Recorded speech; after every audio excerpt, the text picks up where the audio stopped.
오늘은 에스더서에 대한 내용입니다. 에스더서 내용은 그 시기가 스룹바벨의 1차 포로 귀환과 에스라가 주도한 그 2차 귀환 사이에 바하사국의 수산궁에서 일어난 일을 기록한 것이 바로 에스더서입니다. 이 당시에 바하사 왕은 아하수에로 왕이었는데 에스더서 4장 6절에 보면 아하수에로가 즉위할 때에 그들이 글을 올려 유다와 예루살렘 주민을 고발하니라 라고 기록이 되어 있습니다. 무슨 뜻이냐 하면 포로에서 귀환해서 성전을 재건하는 것을 막기 위해서 대적들이 왕에게 아하수에로 왕에게 참소하는 글을 올렸다는 내용입니다. 우리가 이 무렵의 상황을 인식하는 것이 중요한데 먼저 바하사이라는 나라, 지금 전쟁이 일어나는 그 이란, 페르시아에서는 하만이라는 자에 의해서 유다인들을 전멸시키려는 그런 음모가 진행되고 있었고, 또 예루살렘 안에서는 성전 재건을 저지하려는 대적들의 그 방해가 극심했다는 것을 우리는 알 수 있습니다. 이것은 바로 에스더서의 시대적인 배경이 하나님께서 이루시려는 그 구원 계획을 대내외적으로 정말 저지하려는 위기 상황이었다라는 것을 우리는 알고 에스더서를 접해야 됩니다. 에스더서의 이 사건들은 에스더서 3장 2절 말씀과 같이 왕의 모든 신하들이 다 왕의 명령대로 하만에게 꿇어 절하는데 모르드게는 꿇지도 아니하고 절하지도 아니한 그 사건이 발단이 됐다라는 것이에요. 하만에게 꿇지도 않고 절하지도 않았다는 말을 3번이나 에스더서에 강조를 하고 있다라는 것이에요. 그러면 모르드게가 하만에게 무릎을 꿇지 않은 이유가 어디 있겠습니까? 모르드게는 3장 4절에서 분명히 자기가 누구인가를 밝힙니다. 자기는 유다인이기 때문에 무릎을 꿇을 수가 없다라고 자기의 믿음을 우리가 선포하는 것을 볼 수 있습니다. 이게 무슨 뜻입니까? 하나님의 선민, 바로 이스라엘 백성들이 어째서 이방인들에게 포로가 돼서 이런 고생들을 하고 있습니까? 바로 꿇어서는 안 될 때 그들이 무릎을 꿇었고 절해서는 안 되는 그런 우상에게 절을 했기 때문에 그들이 버림을 받고 멸망을 당해서 포로가 되었다는 점을 생각했기 때문에 바로 이방인에게 또 우상에게 절하지 않았다라는 것이에요. 그래서 모르드게는 바로 하나님의 백성으로서의 거룩을 지켰다. 이해가 되시죠? 거룩을 지킨 겁니다. 그 믿음도 지킨 것보다 하나님의 백성다운 그 거룩함을 지켰다. 우리가 세상 사람들과 다른 것이 무엇입니까? 우리는 거룩한 하나님의 백성이다라는 것이에요. 이 거룩이라는 것이 그만큼 중요한 것입니다. 이 동일한 시대적 배경 아래서 다니엘과 그의 세 친구도 신상 앞에 무릎을 꿇지 않고 절하지 않았다가 불가마 속에 던져지는 그런 박해를 당한 것을 우리는 다니엘서에서 알 수가 있습니다. 성경 66권 가운데 에스더서에 가장 특이한 점이 있습니다. 그것은 뭐냐 하면 성경에서 어떤 성경책에서도 하나님의 이름이 단 한 번도 언급되지 않은 책이 바로 이 에스더서다라는 것이에요. 창세기에서는 하나님께서 직접 이 믿음의 조상들 아브라함과 이삭과 야곱에게 나타나셔서 말씀을 하십니다. 또 출애굽기에서는 홍해를 가르시고 바위에서 물을 내시고 또 하늘에서 만나를 내리시는 하나님이 기록이 되고 있습니다.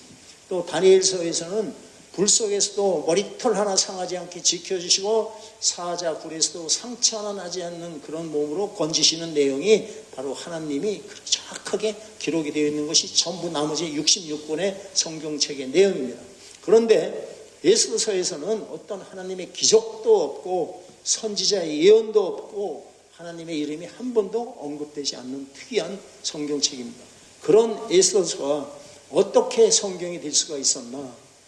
이에 대해서는 우리가 신학 공부하는 분들은 좀 많이 보는 책인데 매튜 헨리라는 사람이 이 주석가인데 이 사람이 이런 얘기를 합니다. 에스더서에는 하나님의 이름이 없지만 하나님의 선하신 손이 있다. 이해가 되세요? 선하신 하나님의 손이 그냥 이 장마다 우리에게 나타나고 있다. 그것이 에스더서다. 옳은 말입니다. 에스라서와 느헤미야서에서도 하나님의 선한 손이 역사한다는 것이 강조되고 있습니다. 에스라서 7장 9절에 보면 하나님의 선한 손에 도우심을 입어 5째 달 초하루에 예루살렘에 이르니라라고 기록을 하고 있고, 느헤미야서 1장 10절에서도 내 하나님의 선한 손이 나를 도우심으로 왕이 허락했다라고 하나님의 개입하심을 증언하고 있습니다. 하나님의 선한 손은 언제나 우리의 배후에서 보이지 않는 곳에서 부지런하게 역사하고 계시다는 것을 믿으시길 바랍니다. 이 하나님이란 말이 등장하지 않는 에스더서에서도 하나님의 선한 손이 얼마나 용의주도하게 역사하고 계셨는가를 우리는 주목하면서 그것을 찾아내야 한다라는 것이에요. 에스더의 앞부분에서는 하만이 아하수레의 다음 자리인 총리 자리에 오릅니다. 하만은 자신의 그 높은 지위를 이용해서 눈의 가시와 같은 존재인 모르드게와 그의 동족인 유다인들을 진멸할 음모를 꾸밉니다. 왕의 조서를 각 지방에 보내서 12월 13일 하루 동안에 남녀노소를 막론하고 모든 유대인을 죽이고 그 재산을 탈취하라라는 명하는 것이 3장 13절에 나타나고 있습니다. 유다인의 운명은 바로 풍전등화와 같았고, 특별히 모르드게를 달아 죽이기 위해서 그 하만의 집에는 50규빗, 지금으로 따지면 한 25m 되는 긴 나무, 높은 나무를 세웠다라는 것이에요. 이것은 모든 유다인들이 절망적인 위기 상황에 처해 있음을 우리에게 극명하게 보여주는 것입니다. 이 당시에 왕은 절대적인 존재입니다. 왕의 인장, 스탬프가 찍힌 조서는 절대로 취소될 수가 없다라는 것이에요. 유다인들은 그렇기 때문에 죽음이 확정된 백성이 된 것입니다. 이들의 모습, 이때 당시에 이 유다인들의 모습은 바로 죄 가운데 살아가는 모든 인간들의 모습인 줄로 믿습니다. 네. 아담의 범죄 이후에 하나님께서는 너희가 정령 죽으리라는 심판을 선언하셨습니다. 로마서 6장 23절 말과 같이 죄의 삭은 사망이다. 이것은 하나님께서 정하신 법이다. 바꿀래야 바꿀 수 없는 법이다. 제가 항상 강조하지만 하나님도 바꿀 수 없는 법이다. 조서를 다시 바꿀 수가 없는 것과 같이 하나님의 말씀은 더 바꿀 수가 없는 것이다.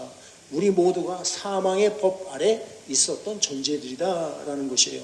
사탄은 하만처럼 하나님의 백성을 멸망시키려고 했습니다. 요한계시록은 사탄을 참소하는 자다라고 부릅니다. 사탄은 끊임없이 포기하지 않고 우리를 참소합니다. 저 사람은 죄인이기 때문에 죽어야 한다라는 참소를 하는 존재가 바로 사탄입니다. 율법도 동일한 선언을 합니다. 로마 3장 23절 말씀과 같이 모든 사람이 죄를 범하였으며 율법을 온전히 자기가 이룰 수 없는 죄를 범하였기 때문에 하나님의 영광에 이르지 못한다. 죽음이다. 그러니까 인류는 죽음이 확정된 존재였다라는 것이에요. 근데 왕비 에스더는 중보자가 되시는 예수 그리스도의 그림자로 여기에 기록이 되어 있습니다. 바사에 있던 유다 민족이 살 길은 단 하나밖에 없습니다. 누군가가 이 유다 민족을 위해서 왕 앞에 나아가서 왕의 선처를 구해야지만 한다. 왕이 새로운 조서를 내릴 수 있어야지만이 이들이 구원받을 수가 있다라는 것이에요. 그런데 문제는 왕비라고 해도 왕이 부르지 않았는데 왕 앞에 나가면 죽는다라고 분명히 기록을 하고 있는 것이에요. 그래서 에스더는 죽음을 각오합니다. 4장 16절 말씀과 같이 유명한 말씀은 죽으면 죽으리다. 이 말씀은 에스더서 전체에 핵심되는 말씀이에요. 에스더는 자기 백성을 위해 죽으면 죽으리라는 마음으로 왕 앞에 나아갑니다. 예수님도 당신의 백성들을 위해서 하나님의 진노 앞에 서는 것을 우리는 깨닫습니다. 예수님은 자기 백성들을 대신해서 모든 하나님의 진노를 자기가 몸소 십자가에서 받으셨습니다. 에스더가 아니었다면 바사에 살던 유다인들은 모두 죽었을 것입니다. 예수님이 아니었다면 저와 여러분들은 멸망받을 수밖에 없는 존재다. 아멘이시죠? 아멘. 그래서 예수님은 하나님과 우리 사이에 유일하신 중보자가 되신다라는 것을 성경은 우리에게 분명하게 말씀합니다. 이것은 여러분들이 참 꼭 기억하십시오. 디모데전서 2장 5절을 찾으십시오. 디모데전서 2장 5절 말씀입니다. 2장 5절 읽습니다. 하나님은 한 분이시요 또 하나님과 사람 사이의 중보자도 한 분이시니 곧 사람이신 그리스도 예수라. 아멘. 그래 바로 이 에스더 왕비를 통해서 하나님과 사람 사이의 중보자이신 예수 그리스도를 우리에게 분명하게 보여주고 있습니다. 에스더는 예수 그리스도의 그림자가 되는 존재이고 십자가에 달리신 예수님은 실체가 되시는 분이다라는 것이에요. 에스더 4장은 유대인을 진멸하는 조서가 내려진 것을 안 모르드게가 죄를 뒤집어 쓰고 성중에 나가서 대성통곡하는 것으로 시작이 됩니다. 하나님 앞에 나아가 전심으로 기도하는 그런 모습을 우리가 볼 수가 있습니다. 이런 절망적인 상황에서 모르드게가 그 왕후가 된 그의 사촌 동생 에스더에게 한 말이 바로 무엇인가를 우리는 주목해 봐야 합니다. 에스더서 4장입니다. 에스더 4장 14절. 이때에 내가 만일 잠잠하여 말이 없으면 유다인은 다른 데로 말미암아 노임과 구원을 얻으려니와 너와 내 아버지 집은 멸망하리라. 내가 왕후의 자리를 얻은 것이 이때를 위함이 아닌지 누가 알겠느냐 하니. 아멘. 내가 만일 잠잠하여서 두려워서 말이 없으면 유다인들은 다 멸망할 것이야 라고 말하지 않습니다. 뭐라고 얘기하니까 만일 네가 그렇게 말을 했다라면, 모르드게가 네가 그거 안 하면 유다인들 다 죽게 생겼어 라고 말을 했다라면 그는 하나님을 믿는 것이 아니란 말씀입니다. 에스더라는 인간을 의지하는 그런 헛된 믿음을 갖고 있는 것이 모르드게의 모습일 것이다 라는 것이에요. 그렇지만 모르드게는 뭐라 그럽니까? 유다인은 내가 그렇게 안 하더라도 유다인들은 다른 곳에서라도 도움을 받아 구원을 얻는다라고 하나님의 주권과 하나님의 구원에 대한 확신을 지금 선포하는 모습이 얼마나 멋진 모습입니까? 이런 믿음의 선포를 할 수 있는 저와 여러분들 될 수 있기를 바랍니다. 모르드게는 뭐라고 그러는 거예요? 하나님의 백성이다. 유다인들은 그렇기 때문에 하나님이 책임지신다. 결코 진멸되지 않을 것을 나는 믿는다라는 믿음의 선포를 하는 것이에요. 성경을 우리는 구속사의 관점으로 보아야만 하는 이유와 목적이 바로 여기에 있습니다.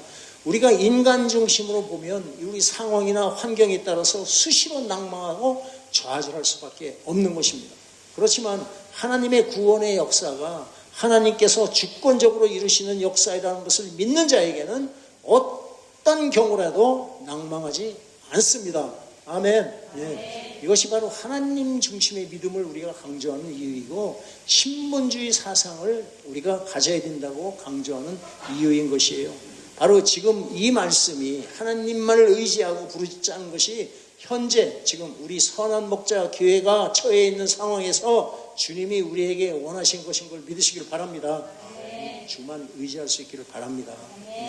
모르드게는 내가 왕후의 자리를 얻은 것이 이때를 위함이 아니지 누가 알겠느냐라고 하면서 에스더가 왕후가 된 건 역시 바로 하나님의 섭리다라는 것을 말씀을 해주고 있는 것이에요. 그러자 에스더는 어떤 결단을 내립니까? 수산에 있는 모든 유다인들 다 모아놓고 나를 위해서 금식하며 기도해 주세요 부탁하면서 나도 금식한 후에 규례를 어기고 왕에게 나아가리니 목숨을 걸고 왕에게 나가리니 죽으면 죽으리다 라는 결단을 하게 되는 것이에요. 에스더는 죽으면 죽으리라 라고 말하지만 그가 죽고자 했을 때, 에스더가 죽고자 결단했을 때 자신과 아비집을 물러리고 모든 유다인들이 함께 살게 되었다는 것을 우리 모두가 믿음으로 아멘할 수 있기를 바랍니다. 네, 에스더서의 가장 큰 특징은 말씀드린 대로 하나님이 전혀 보이지 않는다는 것이에요. 그러나 자세히 보면 어느 것 하나 하나님의 섭리가 아닌 것이 없습니다. 에스더서 전체가 하나님의 일하심, 하나님의 섭리로 가득 차 있는 성경이 바로 에스더서다라는 것이에요. 예를 들면 아수에로 왕의 왕비였던 와스디가 갑자기 이유가 없이 갑자기 폐위가 됩니다. 왕비 자리에서 폐위가 되고 그 자리에 바로 이방 여인입니다. 포로로 잡혀온 여인 유다인입니다. 그들이 미워했던 유다 여인 에스더가 왕비로 선발된 일, 이것은 하나님의 섭리가 아니면 있을 수가 없는 일입니다. 그리고 아하스웨로 왕이 잠이 오지 않자 안 하던 짓을 합니다. 그동안 기록되어 있는 기록들을 역대 일기를 쭉 뒤적이다가 모르드게가 자기 자신을 지켜줬다, 자기 생명을 구해줬다는 것을 그 기록을 통해서 보게 됩니다. 이 모든 일들이 결코 우연한 일이 아니라 하나님의 섭리 가운데 일어나는 것이다 라는 것이에요. 오늘 저와 여러분들의 삶도 마찬가지입니다. 때로는 우리는 하나님이 침묵하고 계신다라고 생각을 합니다. 기도해도 응답이 없는 것 같습니다. 상황은 점점점 악화되는 것처럼 보입니다. 그러나 에스더서는 우리에게 하나님은 보이지 않으셔도 일하고 계시다는 것을 우리에게 각인시켜 주는 것이 바로 에스더서다. 아멘이시죠? 네. 우리는 하나님을 볼 수가 없습니다. 그가 행하시는 일을 믿음의 눈으로 볼 때 그분이 나와 함께 한다는 것을 우리는 믿는다. 아멘이십니다. 예. 십자가에서도 하나님은 일을 하셨고요. 무덤 속에서도 하나님은 일을 하셨고요. 지금 우리의 인생 한복판에서도 일을 하고 계시는 하나님을 찬양할 수 있기를 바랍니다. 에스더서는 단순한 그런 민족, 유다 민족의 구원의 이야기가 아닙니다. 이 책은 예수 그리스도를 통한 구원의 복음을 우리에게 미리 보여주는 구속사적인 성경책이다라는 것이에요. 우리는 에스더의 사건을 구속사의 지평에서 더 멀리, 더 넓게 바라봐야만 합니다. 왜냐하면 하나님의 백성, 다른 말로 하면 여자의 후손을 진멸하는 음모가 창세기 3장 이후로 오늘에까지, 지금 이 시간까지 계속적으로 역사하고 있기 때문이에요. 하만은 에스더나 모르드게만 죽이려는 것이 아니라 모든 유다인들을 진멸하려고 조서를 내렸던 것이에요.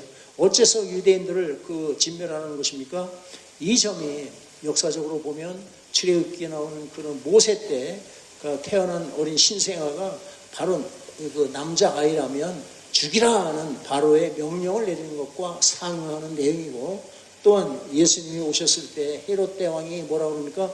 베들레헴과 그 모든 지경에 있는 2살 아래의 사내 아이를 다 죽이는 그런 명령을 내린 것과 맥을 같이 하는 것이다 라는 것이에요. 그렇기 때문에 이것을 우리가 구속사적인 맥락으로 보면 구원이 유다인에게서 나오는 것을 저지하려고 하는 바로 예수님이 이 땅에 오시는 것을 방해하려고 하는 사탄의 계획이라는 것을 우리는 볼 수 있어야 합니다. 그러므로 하나님의 백성을 진멸하는 하만은 사탄 진영의 사탄의 대리자로 나왔고, 이에 대항하여서 신앙의 정절을 지키는 모르드게는 하나님 진영의 대리자로 등장하고 있는 것입니다. 그래서 본문은 하만을 유다인의 대적 하만이라고 부르고 있는 것이에요. 그리고 하만의 출신 성분을 뭐라고 표현합니까? 아각 사람 하만이라고 밝히고 있습니다. 아각은 누굽니까? 아각은 하나님께서 사울왕에게 진멸하라고 명령했음에도 불구하고 사울왕이 임의대로 살려준 아멜렉 족속의 왕이 아각이었다라는 것이에요. 왜 그들을 진멸하라고 했습니까? 바로 출애굽하는 이스라엘 백성, 하나님의 백성들의 앞길을 처음으로 막아 세운 것이 바로 출애굽기 17장에 나오는 아말렉 족속이다라는 것이에요. 하만이 아말렉의 후손이기 때문에 하만, 그 후손인 하만과 바로 그 유다인인 모르드게의 대결이라는 것은 바로 이 싸움의 연장선상에서 일어나는 싸움이다. 바로 영적인 싸움이다라는 것을 우리는 쉽게 깨달을 수가 있습니다. 또한 이 에스더서를 통해서 이 구속의 본질적인 중요한 진리를 우리가 깨닫게 됩니다. 에스더는 하만이 왕의 명의로 하달한 그런 유다인을 진멸하라 한 그 조서를 철회해 주세요라고 소청을 합니다. 그런데 아수에로 왕이 뭐라고 그럽니까? 왕의 이름을 쓰고 왕의 반지로 인친 조서는 누구든지 철회할 수 없다라고 말합니다. 왕 자신도 자기가 이미 내놓은 명령에 대해서는 그거 바꿀 수가 없다, 철회할 수 없다라고 얘기하는 것이에요. 왜냐하면 왕의 이름으로 공표된 그 조서가 조속지변으로 바뀐다면 나라의 질서가 잡힐 수가 없는 것이고 조서의 권위가 휴지조각과 같이 되기 때문에 그럴 수밖에 없다. 그렇기 때문에 하만에 의해서 내려진 유다인을 진멸하라는 첫 번째 조서와 그 후에 모르드게에 의해서 내려진 유다인을 살려라 라는 그 상반된 아수르 왕의 조서가 둘 다 유효한 조서와 왕의 명령이 되었다라는 것이에요. 이것을 성경적으로 보면 성경에도 상반된 두 조서가 있다는 것을 우리는 쉽게 생각할 수가 있습니다.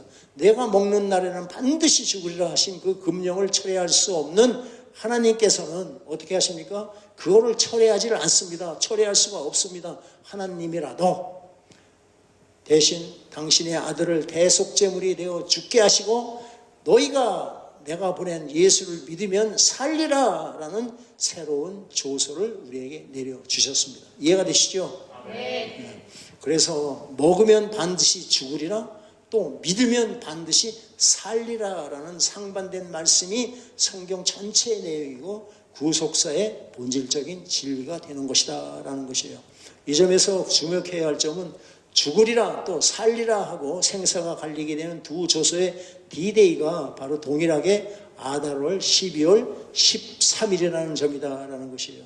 주님의 재림의 날도 동일하게 살리라와 죽으리라가 극명하게 갈리게 되는 같은 날이라는 것을 여러분들이 명심해야 할 줄로 저는 믿습니다. 그러니까 구원받는 것과 심판받는 것은 동전의 앞뒷면과 똑같다. 그리고 그날이 우리에게 지금 임박하고 있다는 사실을 여러분들이 잊지 마시기를 바랍니다. 그래서 9장 22절에 보면 이날에 유다인들이 대적에게서 벗어나서 평안함을 얻어 슬픔이 변하여 기쁨이 되고 애통이 변하여 길한 날이 되었으니 라고 합니다. 이것을 잊지 않게 하기 위해서 이 두 날을 바로 부림이라고 지켰습니다. 부림이라는 말은 부르에서 나온 말인데 바로 부르는 제비 뽑는 것을 제비라는 뜻이 된다고 합니다. 하만이 유대인을 없애기 위해서 제비 뽑은 날을 얘기하는 것이에요. 부림절은 단순한 유대인의 민족 축제가 아닙니다. 하나님께서 자기 백성을 구원하시고 언약을 성취하신다는 그 복음이 바로 부림절 자체에 포함되어 있다. 부림절은 예수 그리스도의 구원을 예표하는 절기다. 물론 하나님께서 세 절기를 유월절 또 뭐가 있습니까? 맥주절 또 초막절 이 세 절기를 지키라는 그 절기에 포함되지 않고 나중에 이렇게 바사제국에 포로로 잡혀갔던 사람들에 의해서 이 절기가 지키게 되었지만 이 부어림전 우리에게 굉장히 중요한 의미를 가지고 있다는 것이에요. 에스더는 죽음에 처한 당신의 백성들을 위해서 왕 앞에 나아갔습니다. 예수님은 죄와 사망의 아래에 있는 당신의 백성들을 위해서 하나님 앞에 중보자로 서셨습니다. 에스더가 민족을 위해서 자기 생명을 걸었다면 예수님은 실제로 당신의 백성들을 위해서 당신의 생명을 내어주셨습니다. 에스더의 구원은 일시적이었지만 예수 그리스도를 통한 구원은 영원한 줄로 믿습니다. 따라서 부림절은 궁극적으로 십자가를 바라보게 하는 절기가 바로 부림절이다라는 것이에요. 그렇다면 이 부림절을 통해서 우리가 깨달아야 할 것이 무엇인가? 첫 번째, 내가 보지는 못해도 하나님께서는 지금도 일하고 계신다라는 것을 여러분들이 믿을 수 있기를 바랍니다. 하나님을 사랑하는 자 곧 그 뜻대로 부르심을 입은 자에게는 모든 것이 합력해서 선을 이루게 하시는 하나님이시라는 것을 여러분들이 잊지 말고 믿으시기를 바랍니다. 또한 두 번째가 내가 연약할지언정 하나님은 나를 놓지 않으시고 붙들고 계시다는 것을 믿음으로 우리는 믿고 고백해야 할 줄로 저는 믿습니다. 그것이 바로 빌립보서 1장 6절 말씀과 같이 너희 안에서 착한 일을 시작하신 이가 그리스도 예수의 날까지 이루실 것을 나는 확신하노라. 내가 설령 걸어 길을 가다가도 연약해서 넘어지고 하나님 앞에 범죄하는 일이 있을지라도 우리가 깨닫고 회개하면 우리의 구원은 영원토록 잃어버릴 수가 없는 것이다. 왜? 내가 그 구원을 이룬 것이 아니고 예수님께서 나를 붙잡아 주시기 때문에 잃어버릴 수가 없다. 아멘이시죠? 그리고 세 번째로 우리가 배워야 할 것은 십자가와 부활로 완성된 그리스도의 구원은 결코 실패할 수가 없는 것이다 라는 것이에요. 로마서 8장 39절에 뭐라고 합니까? 그리스도 예수 안에 있는 우리를 하나님의 사랑에서 결코 끊을 수 없느니라 라고 말씀을 하고 계십니다. 이것이 바로 부활절이 오늘의 교회와 성도들에게 주시는 가장 중요한 영적인 메시지라고 저는 믿습니다. 우리가 어떤 환경에 처해 있더라도 신실하고 전능하신 그 예수님만 믿고 의지하면 반드시 승리의 노래를 부르며 다시 오실 예수 그리스도를 맞이하게 될 줄로 저는 믿습니다. 하나님께서는 정말 보잘것없는 우리에게 새해를 향하신다는 약속의 말씀을 주셨고 비전 기도문을 주셔서 기도하라고 우리에게 명령을 하셨습니다. 아멘. 크게 하십시오. 우리는 지금 사생 결단을 하고 죽으면 죽으리라. 저는 비전 기도문과 가지고 또한 새해를 향하기로 약속하신 하나님께 쓰임만 우리에게 되게 해달라고 기도해야 한다는 것을 저는 이 말씀을 준비하면서 여러 차례 하나님께 얼마나 감사한지를 모릅니다. 하나님께서 새해를 행하시려면 바로 마음이 흔들리지 마시고, 그럴수록 내 마음이 흔들릴수록 주님을 더 단단히 붙잡고 기도할 수 있기를 예수의 이름으로 부탁을 드립니다. 주님은 우리 눈에는 보이지 않지만 우리가 믿음으로 주님만 의지하며 나아가는 우리를 사용하셔서 이미 일하시고 계신다는 것을 여러분들이 믿으시길 바랍니다. 우리 모두 예수 안에서 한 마음 한 뜻을 품고 하나님의 뜻이 우리를 통해서 반드시 이루어지게 해달라고 기도하는 저와 여러분들 되시기를 예수의 이름으로 축원드리겠습니다.